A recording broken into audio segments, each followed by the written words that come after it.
The U.S. has announced a deal with the Iraqi government to wrap up the military mission in Iraq that's working to defeat ISIS.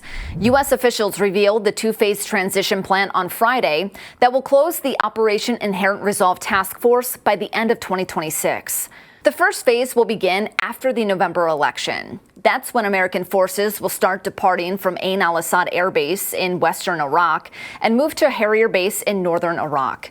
This is expected to run through September of next year.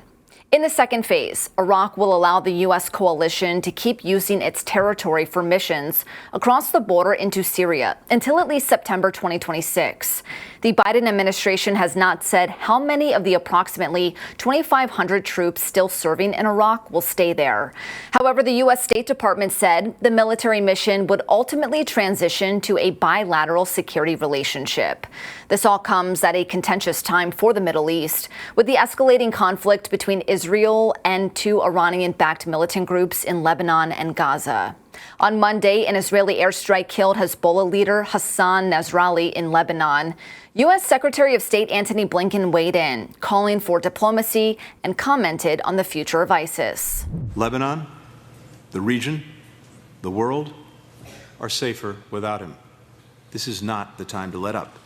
It's a moment to recommit to our common mission, to decisively defeat ISIS and ensure greater security and stability for all of our people. Iraqi Prime Minister Mohammed Shia al-Sudani, who has ties to Iran, has called for the U.S. to transition its counter-ISIS mission. He increased those calls after American forces fought against Iranian-backed militia groups during the war in Gaza. The recent agreement marks the third time in the last 2 decades that the U.S. has announced a formal transition of the military's role in Iraq. For Straight Arrow News, I'm Lauren Taylor. For all your latest news headlines, download the Straight Arrow News app or visit san.com.